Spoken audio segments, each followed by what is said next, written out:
Today, we're going to talk about something that's near and dear to my heart, Kaizen, right? It's this idea of continuous improvement. And so if you're looking on like FlowChat or even any just process in your business and you want to consistently improve it, today is the day for you.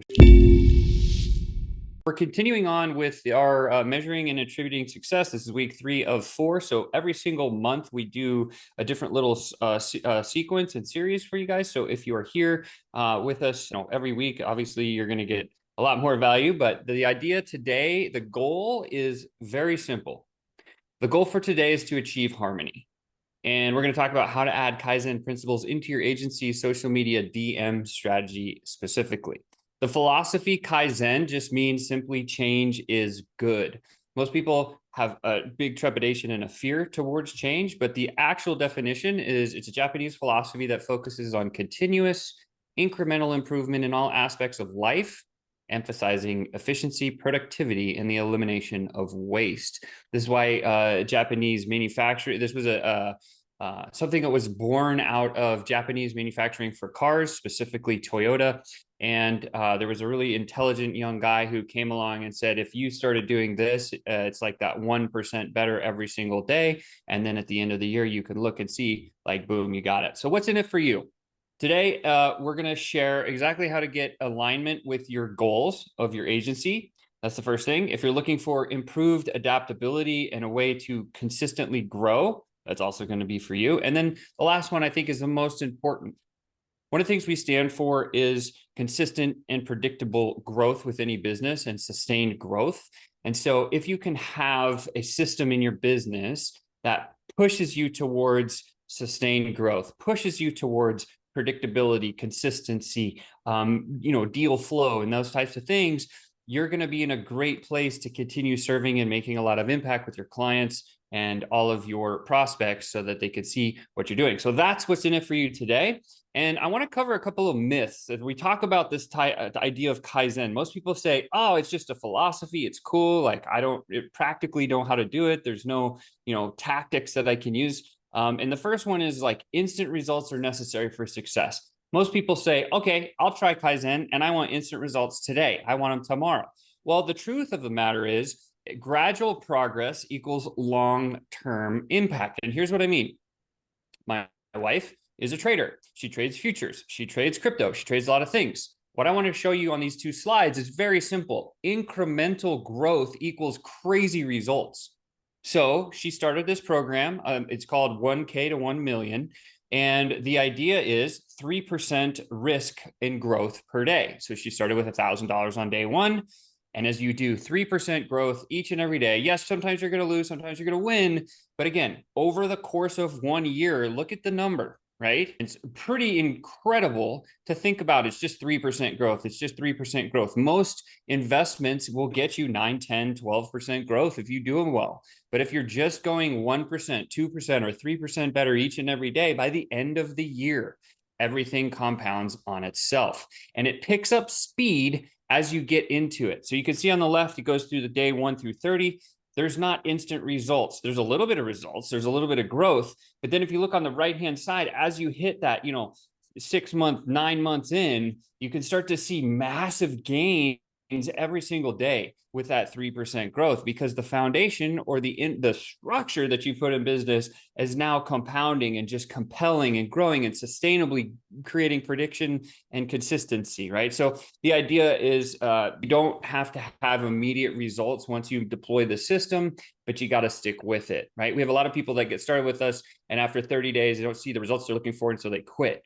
Well, they're 3 feet from gold. All they need to do is keep pushing a little bit further, and then they'll start to see max growth and max gain. The second myth that I want everyone to think about is this: failure is a setback. Like most people think, oh, I failed. It sucks. It doesn't feel good. The emotions are sitting on me. It's really heavy. I quit. I don't want to do this anymore, right? But rather than thinking of failure as a setback, one of the things that Kaizen teaches is failure is a vital learning process. And you've heard all of these big people say, fail fast, fail often, fail forward. I think Will Smith was, quoted for saying, fail forward is one of the things that he said. And the reason for this is that the English language doesn't have more than one word for the term fail, right? So to Americans, typically we think of failure as like, oh, you didn't do it, it's never going to work, you suck, you're out. But in fact, if you look at the Chinese language, there's multiple definitions and different words for failure, and it means growth, right? And so that's the idea, is failure for us is a great thing. It's a vital learning process. We learned what to not do the next time. Thomas Edison took him, he's got 1,000 patents, like the most patents out of anyone's ever had patents. And it wasn't because he was trying to build a new patent or try something else. He was trying to create electricity. And in the process, he said, well, this doesn't work to create electricity, but it does this other cool thing. I'll just patent that. And that's how he grew his patent base. And it was this vital learning process of, that doesn't hit my objective, but it's going to do this really cool thing over here. So the other thing is, just remember, failure is a vital learning process. I want to share my, like our journey here in FlowChat. When we first started, if you look at this, the statistics now in your reports, you can go look at this and pull this up at any time inside your FlowChat account. This is back from November of 2021.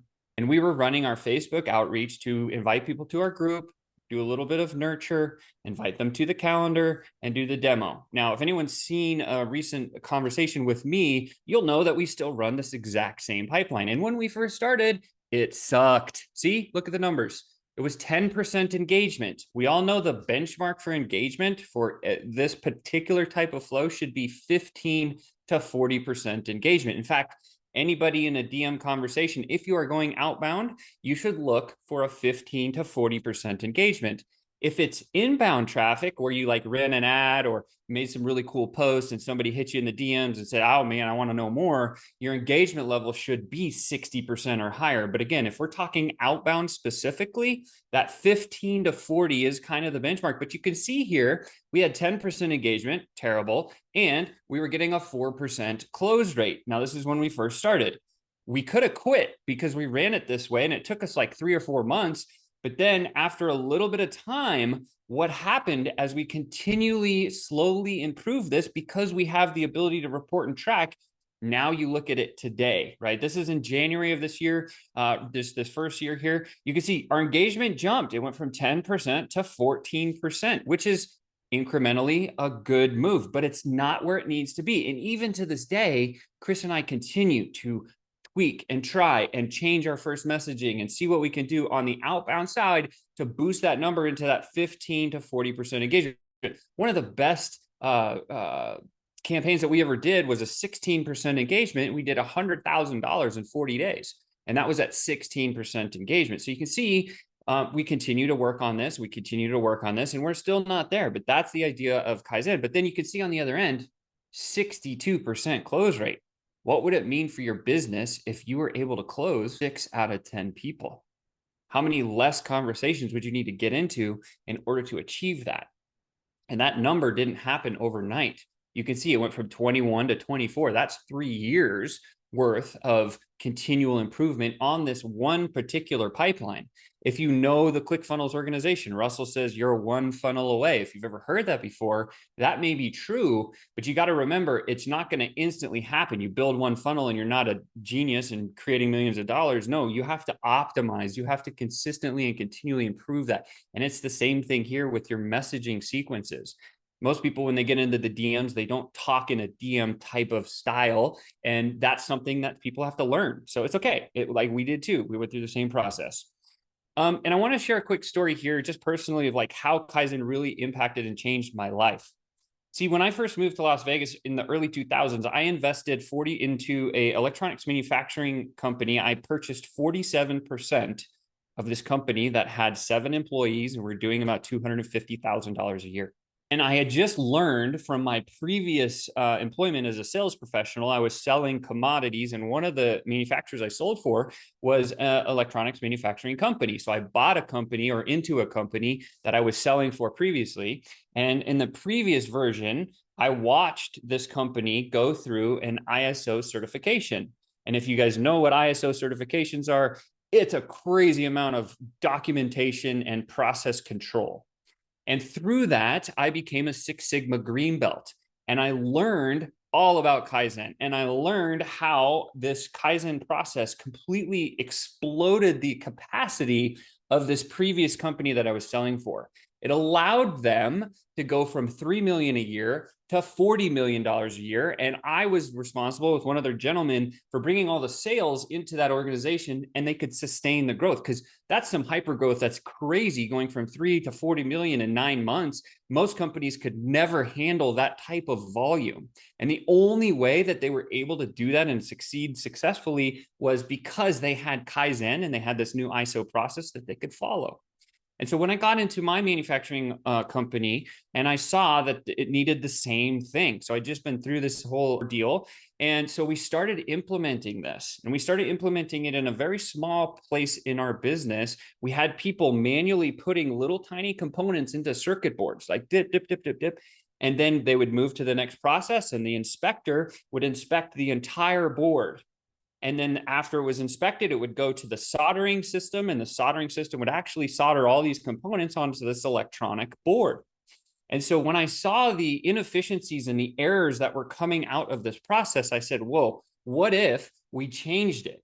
And we had, more workers in the line, and the first worker only did 4 critical functions and passed the board to the next person. And the next person inspected those first 4 things and then put 4 more actions and pass it to the next person. And so this way you're building quality into the process as we go. And so what I did is we had our normal process, which one person assembled the whole thing, one person inspected it, one person soldered it.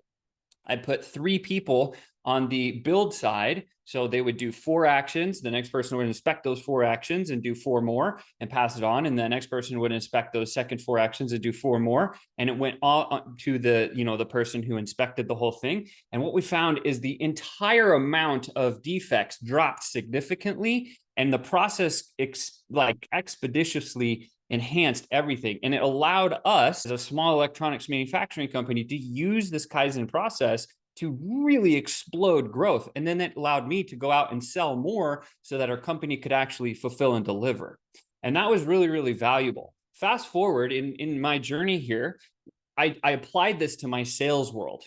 And if you haven't heard my story before, when I first started sales, I was horrible. I was so bad. I did 2,400 cold calls. I picked up the phone and I called over 2,000 companies, and I didn't book a single freaking appointment. Yes, most people would have quit way longer before that, but I'm stubborn, I'm hard-headed, and so I kept going.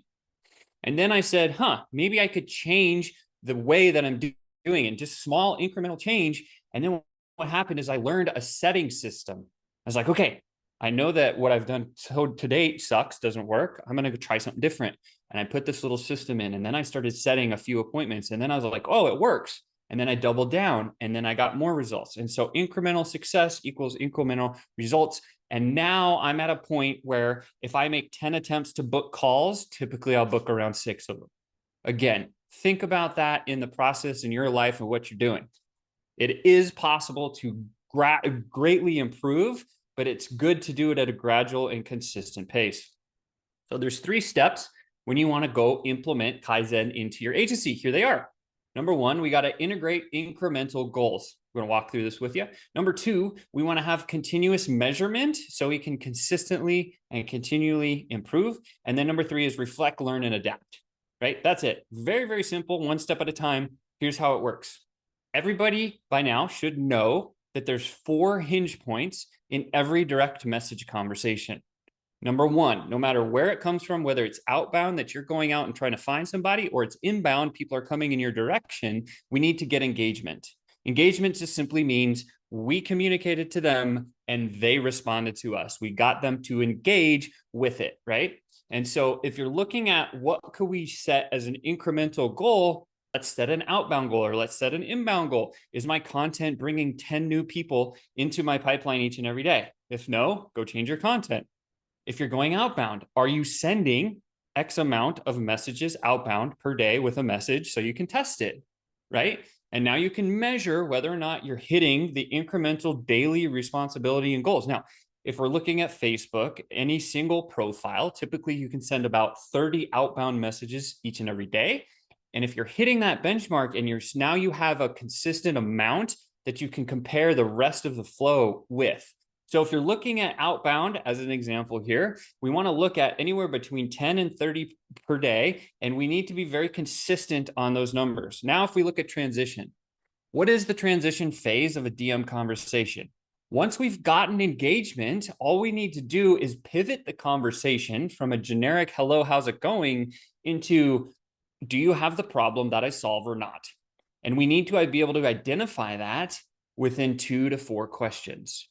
And so, what I always teach and what Chris preaches all the time is like simple is more. What's the minimum viable, acceptable amount that you can put in that will get you the result?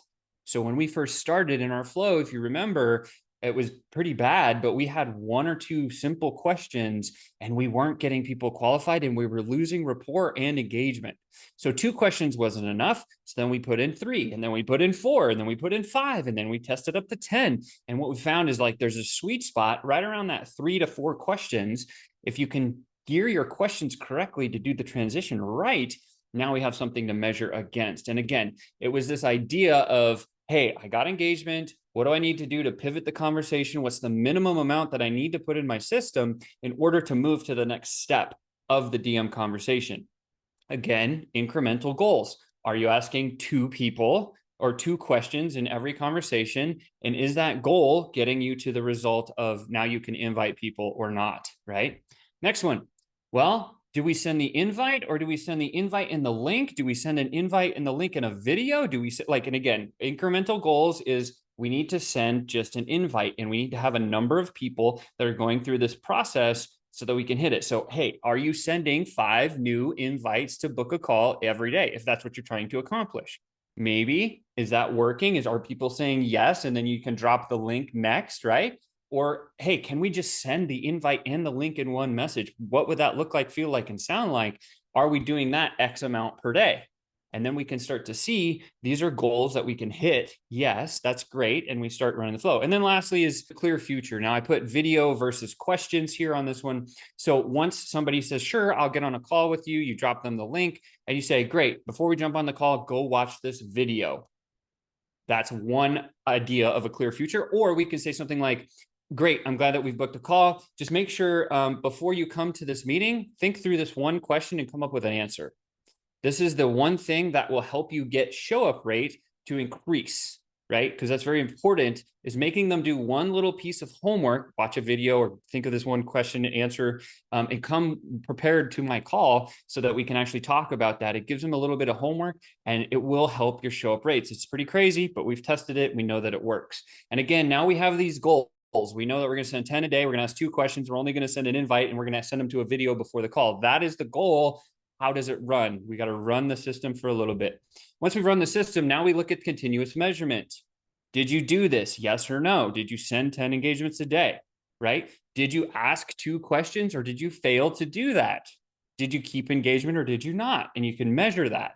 Number invites to bookings, right? You want to get a 30% more or more rate of people saying, yes, I'll take a call. When you can get to actually it's 25, but if 30% is really good if you can get there. And if 30% of the time people are saying, yeah, I'll jump on a call. Yeah, I'll jump on a call. Guess what? Your steps 1 and 2 are amazing. Keep them. Don't change it. Let it rip, right? And then the last one is video. Did they watch it? Did they not? Can you track that? Look at the metrics, right? So continually measuring how the system runs is very, very valuable. And then we move to step 3 is reflect, learn, and adapt. This is probably the hardest piece that everybody goes through. But when you do this, it will give you the ability to consistently hit that sustained growth and the continued adaptability and everything that we talked about today. So the first thing that we need to really focus on is opening up your calendar and do it right now as I'm talking to you. What time of the week, whether it's 30 minutes or 20 minutes or where in the week are you doing your reflect, your learn, and adapt process for DMs or for whatever other process it is in your world that you're running on? Do you have a reporting system that you can consistently look at so you can improve it? Again, we built this very simply and nicely for FlowChat. You can just go to custom pipeline reports in your account and you can set up your reports so you can look at a timeline month over month, week over week, whatever have you. You can do it by day if you really want to. And then the next thing is, who are you meeting during this time? Because it better be more than just you, so that you can have more mind time from more brains equals better results. Different ideas are explored and a lot of things are there. And then you say, hey, I want to make this adjustment. Do you think this is a great adjustment or not? right? And if you only have yourself to deal with, then that's where you start. But as your team grows, make sure that you have this other person involved in the process, right? With my setting team, I love my setting team. They're incredible people. And every time we do this type of meeting, we look at our numbers and they go, well, maybe if we said this, or maybe if we change this one question, or maybe, yeah, let's try that. Let's agree on a small adjustment that we're going to test for the next week. And then we go and execute. And that's it, right? And here's the true Kaizen process. And I just want to cover it for you. We start right at the top, right? There's 4 parts of thinking. This is why you need multiple people, because masterminding, if you've read Think and Grow Rich, the mastermind concept is one of the chapters, and it talks about it's really, really valuable. And then there's 3 parts do. So the green are do and the orange are think. So we start with the do. We start with the activity at the very top, standardized work. You're doing the thing. Doing the thing introduces, here's a problem or a defect or something we need to adjust, right? Then we have our meeting and we develop a countermeasure to that particular problem. And in that process, we're thinking through what's the root cause of it. And let's make a couple of hypotheses, make this small change, do this one thing. Let's put this in the process. Let's take this out of the process. And then we go test that hypothesis in a small controlled environment. Maybe you have 50 people run through that messaging sequence. And then if you get the good results, you implement it at a big scale. And this is the continuous improvement process that Kaizen has followed, whether it be car manufacturing, DMs, my sales career, your sales career, your business growth, your agency. You can put this anywhere. It's a system that infrastructure will continue to grow and expand upon, right? So that's step 3. And here's your biggest hurdle. Your biggest hurdle is very simple, right? You're seeing this and you're like, dang, Sean, this is really good. It's simple. I can grasp it. I can do it. Yes, you can, but you got to have discipline. You got to have that time bucketed on your calendar. You got to make sure that the people are showing up to that meeting. They're accountable. They're having the right ideas. They're committed to the vision that your visionary CEO, Chris, gives us the greatest visions of all times. And it's my job and it's our other, leadership job to make sure that we stay on the track and the path that he's trying to drive this business, because he's the one in his mind. He's like, I know how to make this $100 million company, because that's where FlowChat's going. It's like, we need to do this. We need to test this. We need to do this. And we need to be disciplined about doing those things. And that's how FlowChat has continued year over year to just crush and grow, right? But you need to have discipline, right? So bucket that time on your calendar, put something like this in your business, and I promise you will see big results. And it might not come in the first 30 days, but I can tell you 90 days, 6 months in, even a human body regenerates 100% of the cells every 11 months. So if you don't like the way your body is, start a process, run it for 11 months. And guess what? At that end of 11 months, you're going to be the fittest you've ever been, or you're going to eat the healthiest you've ever been, or whatever the case is, right? Great example there.